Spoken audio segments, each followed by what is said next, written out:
This is London. It has 215,700 millionaires, 516 centi-millionaires, and 45 billionaires. London is very, very rich. But the rest of the UK? Not so much. In fact, citizens of the once proud United Kingdom have less disposable income than the poorest 5 US states and the average OECD country. And if you remove London and the southeast from the equation, the UK's GDP per capita drops 14%. Life expectancy in parts of Blackpool are lower than in Rwanda, and entire cities and towns that once thrived now rank among the poorest in Western Europe. The UK has gone from the greatest kingdom on earth to squalor. How did it get here? This is the UK, the divided kingdom. Our story starts in 1979. Margaret Thatcher is elected Prime Minister with the goal of controlling inflation. In the lead up to her election, inflation had spiraled out of control. £100 in 1970 was worth over 300 by 1979. But what caused this? First, the 1970s were rocked by two massive oil shocks, when OPEC doubled and then tripled oil prices. Everything from gas to groceries got more expensive overnight. At the same time, wages kept rising as powerful trade unions demanded more pay to keep up with the rising prices, creating a vicious cycle of rising prices leading to rising wages, leading to rising prices, and so on. Add to this loose monetary and fiscal policies leading to tons of money floating in the economy, and you have a recipe for disaster. Guided by Chancellor Geoffrey Howe and hardline monetarists like Keith Joseph and Alan Walters, Thatcher had made inflation enemy number one. To fight it, her strategy was simple. First, reduce the money supply. Thatcher's government set out to strangle money supply, cutting sterling M3 growth from 12% a year to just 6% by 1984. Second, interest rates. In June 1979, she increased rates from 12 to 14%, then again to 17% in November, the highest in the history of Britain.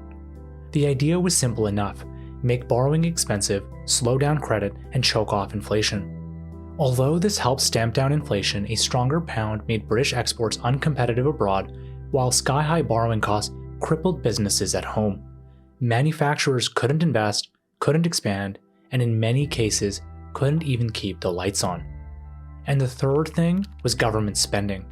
The Thatcher government aimed to cut public sector borrowing requirement from 4.7% of GDP in 1979 to just 1.5% by 1983.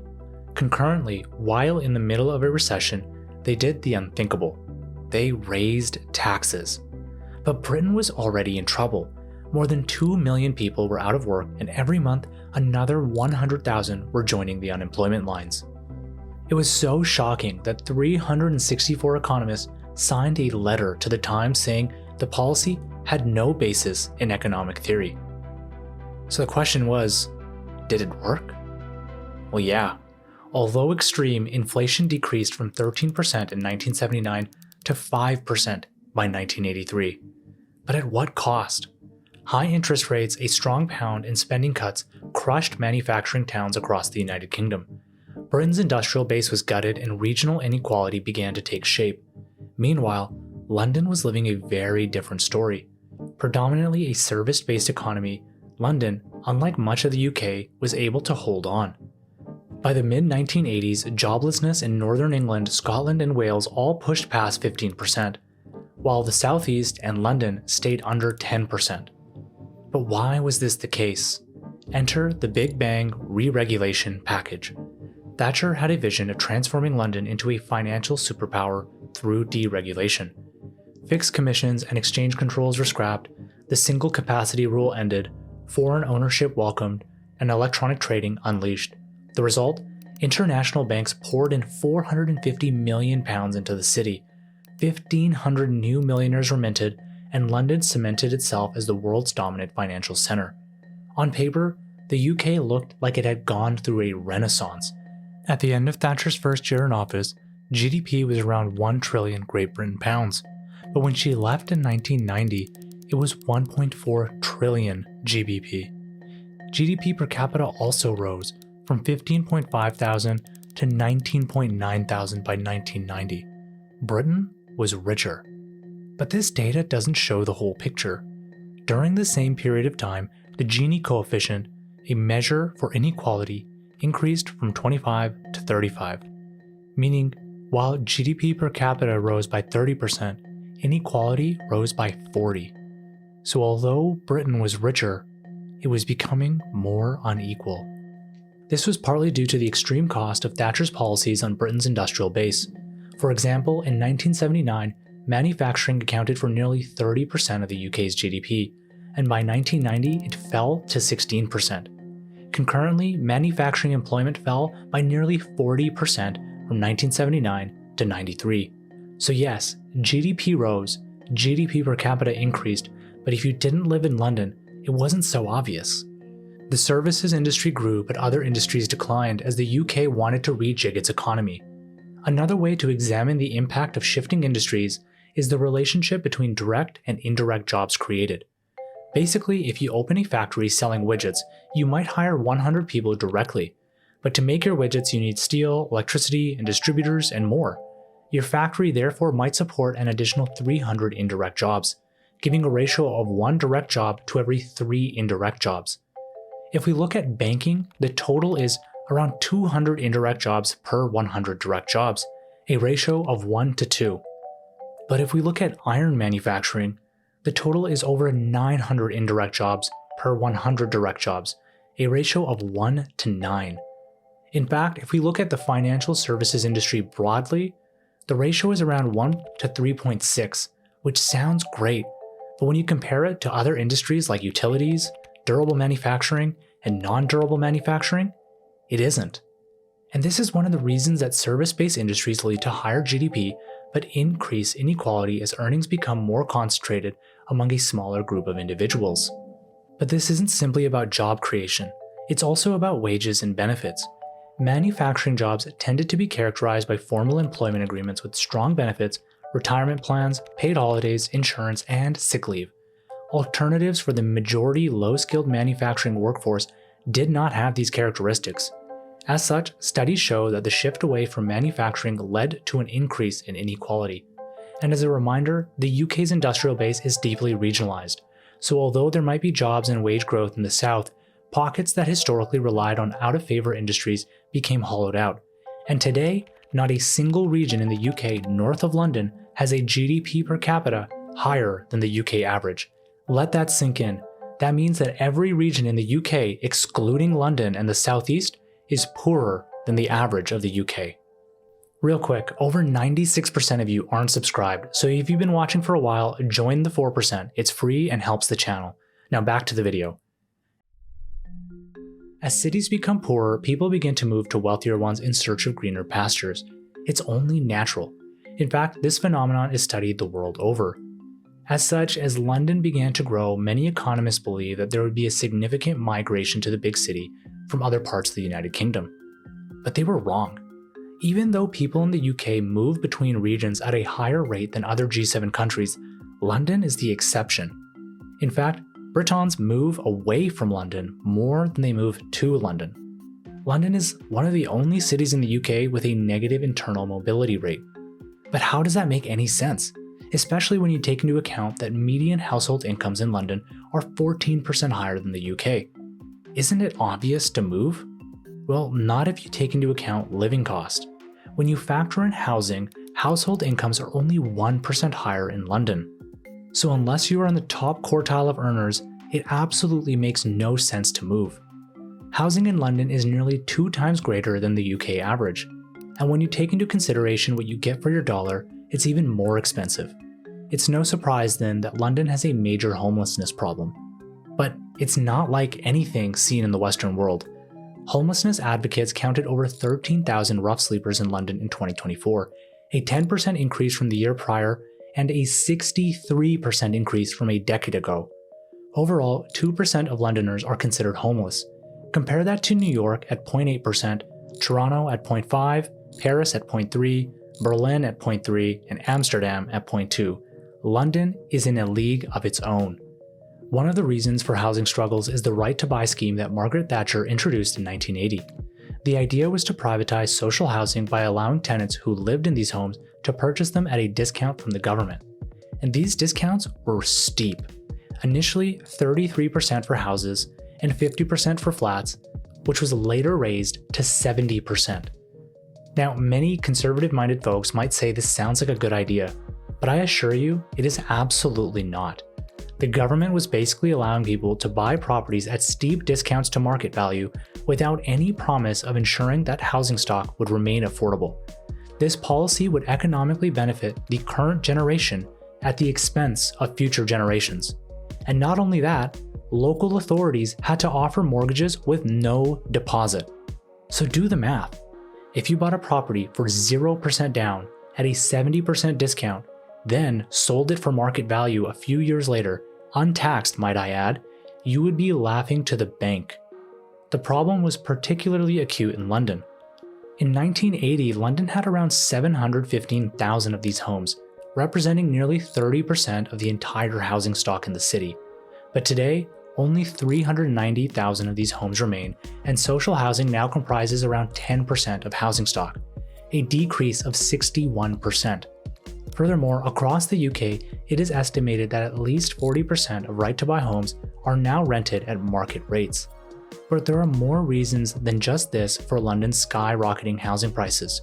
For one, there are no legal restrictions for foreign nationals to purchase property in London, meaning millionaires and billionaires from abroad have no barrier to buying in London. And they take advantage of this. Roughly 27% of total residential property sales in London in Q1 of 24 were to foreign buyers. Now you might be asking, what does it look like in other major cities like New York? While London is at 27%, New York is at 0.3%. That's a 90 times difference.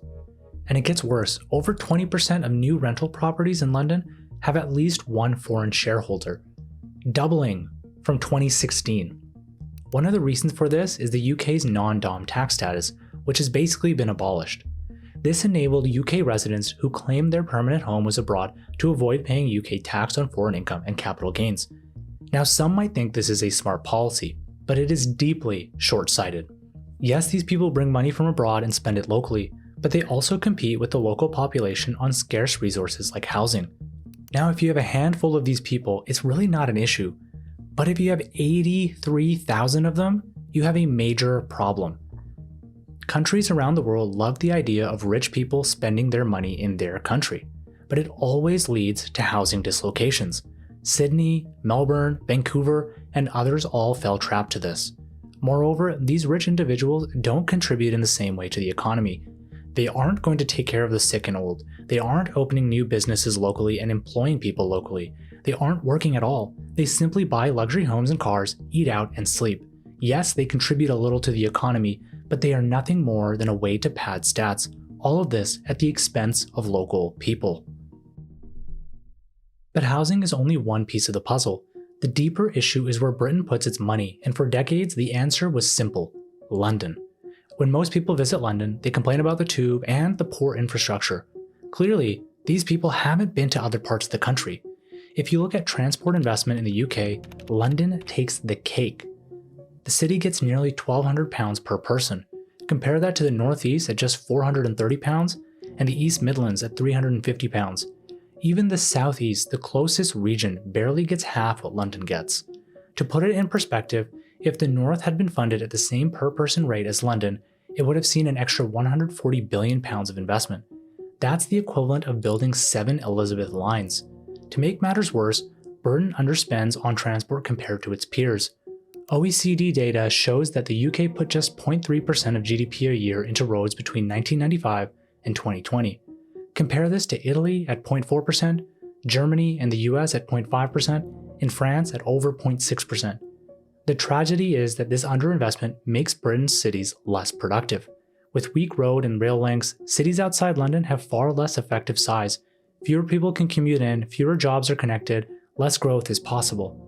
A unique data point that encapsulates the problem is that the UK is pretty much the only place in Western Europe where city size does not correlate strongly to economic productivity. The poor infrastructure is a critical driver of this, and it's not just transport. The same neglect shows up in R&D. R&D expenditure is heavily concentrated in higher productivity, higher income locations, ergo London. In 2016, the government spent just £21 per person on R&D in the north of England and £14 in the Midlands. In London, it was £60. This creates a reinforcing loop. More R&D means London firms grow faster, which attracts more private capital, which funds even more R&D.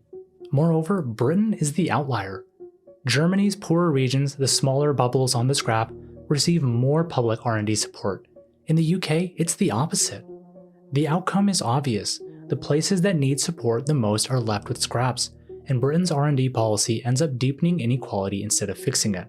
Now, there is merit to prioritizing government R&D investment into areas where there is business R&D investment, but that isn't even what the UK is doing. In fact, areas like London receive more government R&D support relative to the amount of business R&D in the region, whilst the rest of the UK receives less. Put simply, businesses outside of London are being deprioritized in favor of those in London. Just another reason the UK revolves around London and the quality of life is deteriorating. The United Kingdom is a shell of its former self. What once was a prosperous country has become a mostly vestigial nation with a single thriving city. Tony Blair once promised that the kaleidoscope has been shaken. The pieces are in flux. Soon they will settle again. Before they do, let us reorder this world around us. But 2 decades later, the only thing reordered has been the United Kingdom around London. The tragedy is that Britain still has the ingredients for prosperity. But until they can spread opportunity beyond London, that promise will remain broken. So yes, Britain still has money, they still have power, and they still have prestige, but it is concentrated in a few square miles along the Thames. For everyone else, the empire is gone, the factories are gone, and the future is shrinking. London sits and eats Michelin star food, while the rest of the UK eats scraps in the alleyways like stray cats. Thank you for watching. Subscribe to 2 and 20 for more on economics and politics.